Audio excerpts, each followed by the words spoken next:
Jojo3000 was once RuneScape's biggest influencer. The player base adored him, and he would soon attract crowds everywhere he went. But he was famous for the wrong reasons, stealing enough rare items from other players to make him rich beyond his wildest dreams. Until he lost it all. Jojo's story has a pretty unique start. His rise to fame didn't begin like most other players I've covered on this channel. Jojo didn't enjoy much of the game. He had no interest in skilling, PKing, bossing, merchanting. Actually, I guess he didn't seem to like the game at all. That was until he met another player named D-Money's-Me-1, a lurer. Someone who more or less tricks other players into getting into dangerous situations that cause them to die. The lurer then picks up their stuff and is on to the next victim. D-Money introduced Jojo to the Zamorak wine lure. I'll explain how it works in a scenario where you are the lurer, but I know you'd never do that, of course. My subscribers are all angels, unless you're not subscribed. So how it worked is you'd find a low-level player somewhere and tell them that you needed help. You'd say that if they helped you, you'd give them a big chunk of money, 50 or even 100k, which back then was quite a bit. You'd then have them follow you over to the Chaos Temple and tell them to pick up the wine on the table. They'd do it, you'd trade them the 100k for the wine, and they could be on their way. But that's not actually what happened. As soon as the player tried to pick up the wine, not only would they not be able to take it, they'd be attacked by every monk of Zamorak in the building and have their combat stats drained. Lower level players would get instantly decked, but if they were maybe level 30 and had decent gear on, they had a chance of escaping. So you'd have to stand by the door to the temple and keep it closed every time they tried to open it. Without teleport runes or some luck with the door, they would almost always die. Now, back then, if a player died to another monster, their items would appear on the ground for everyone instantly. So, although it was tough to make a massive profit off of this, it was consistent gold for Jojo and D-Money. However, eventually D-Money would sell his account, and Jojo grew tired of the wine lure. So he began thinking up other alternatives, which is when he came up with perhaps the most iconic lure in RuneScape history. But first, let's get something iconic into your house. Today's sponsor, Crumb's Store, makes these beautiful RuneScape figures. They're super heavy resin casts that really pop on your desk, or maybe even in your computer if you'd like. Now, they're only made in small batches that sell out quickly. This is actually the first restock since last Christmas, and the giant mole is already sold out. So if you see something you like, you should grab it before someone else does. General Grardor has quickly become my new favorite figure. He looks so cool and menacing on my desk, and he won't be moving off of it anytime soon. It's really no wonder that everything they sell has 5-star reviews. Now, they're running a promotion this week on my channel where if you use code NELLO20 at checkout, you'll get 20% off your order. So make sure to use my link in the description and grab one before they're gone. So the lure Jojo came up with would, funnily enough, be nicknamed the Jojo lure. It was almost as simple as the wine lure he pulled before, except it could work on players of any level. So let's break it down. The lure would be a little different sometimes depending on what Jojo felt would work the best, but it more or less went like this. Jojo would find a player who looked pretty wealthy. His area of choice was usually Falador on World 2, as that's where almost all trading was done at the time. He would take the target to a secluded area and tell them that he was quitting RuneScape for some reason, and would show them in the trade screen a variety of very expensive items that he planned on dropping. He'd say that he didn't want to do a big drop party though, as there were a ton of people nearby just below him in Falador, and would have the target teleport to Varrock with him. After arriving, he'd then lead them up to the Jolly Boar Inn right on the edge of the wilderness. Once they got there, he'd show them the most valuable thing yet, a stack of gold worth anywhere from 200 million GP to 1 billion.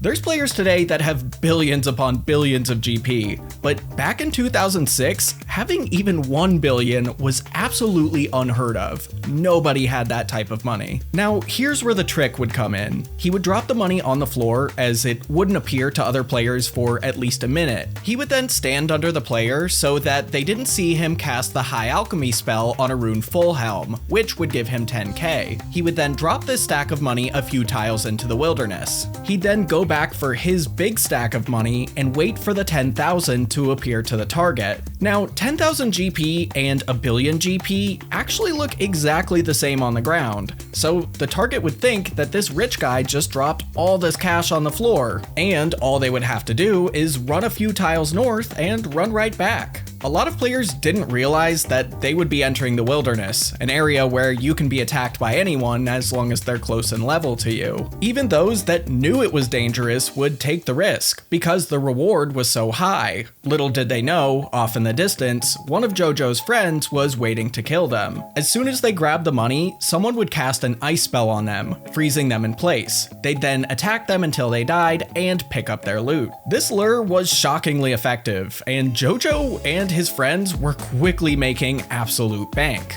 Back then, the items you kept on death depended on their high alchemy value, because the Grand Exchange didn't exist yet, and rare items all out for just 1 coin. If you were wearing a mithril kite shield, top, legs, and a blue party hat, on death, you'd lose the party hat and keep the mithril items. So if he saw someone with a rare wearing literally anything else, they were a prime target. Now, one problem that Jojo would soon run into is low-level players who had rares. The game had plenty of level 3 skillers and credit card warriors back then, and they would often be so low level that nobody in Jojo's group had an account with a low enough combat level to freeze them. The lowest level spell that could be used to freeze a target in place was Entangle at level 79 magic.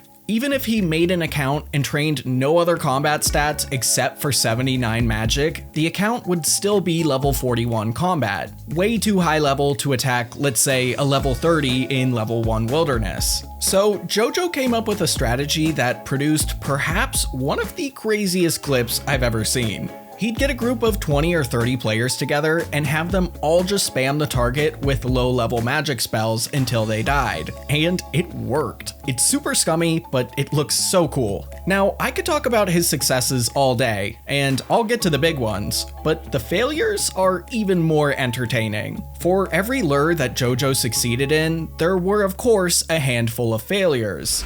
The biggest and most obvious flaw in his scheme is one you've probably already thought of: the telegrab spell. Smart players would just bring runes to cast telegrab and could grab the stack of cash without ever putting themselves in danger. Or sometimes Jojo's friends wouldn't freeze the target in time, or just couldn't do enough damage before the freeze ended. But my favorite has to be just simply teleporting away. But that's because a teleport wouldn't always save you. In fact, there was one clip where someone tried that just made my jaw drop. In this clip, a player's Ring of Life activates. Essentially what the ring does is if your health drops to 10% or lower and you don't die, you'll automatically be teleported to safety in Falador Castle. However, it doesn't cure poison, and Jojo had poisoned him with his dagger. So the victim gets teleported to Falador Castle, Jojo realizes what happened, and teleports over to try and find him. He doesn't see him and assumes he made a run for the bank. And he was right. All of the victim's stuff is waiting on the floor for him. Even though they're not in the wilderness anymore, Jojo's poison did kill the victim, so he still gets the loot and can see it before anyone else can, including the victim. A somewhat similar situation happened in his biggest lure ever, when the victim teleported to Lumbridge and died from poison before he could get to a bank. But it took Jojo too long to find him, so the victim could see his stuff again, and Jojo lost out on a lot of the loot, including a Christmas cracker, but still made off with quite a bit. Now, seeing clips like this might make you understand why Jojo3000 was seen as so legendary to the community at the time. He was an inspiration to noobs and showed that all you have to do to be successful in this game is not put in days of hard grinding, just be an asshole.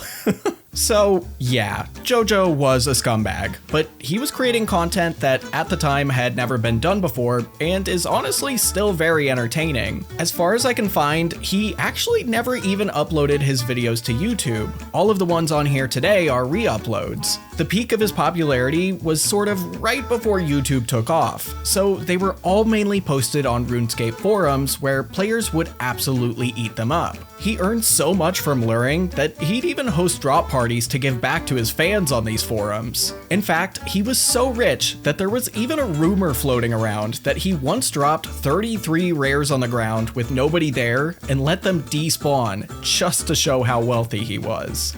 You'd think that with such a public presence, Jagex would have banned him for this, right? Luring is against the game rules after all. Well, it wasn't back then. Jagex even said on the official forums that luring wasn't against the rules, but was against the spirit of the game. Even when they did add it to the rules, it didn't seem to get enforced at all, and Jojo kept doing his thing without any issue. Jagex decided to instead try and counter luring with an update to the game, the Wilderness Ditch. A ditch that would give you a warning that if you crossed, you'd be entering the wilderness. Even so, this didn't deter every potential victim, and Jojo continued luring fairly successfully. He even started just doing all the lures by himself using 2 accounts, so he didn't have to split with anyone. At his peak, he had 24 party hats, 3 Christmas crackers, and countless amounts of Halloween masks and Santa hats. In total, across all of his accounts, he had over 5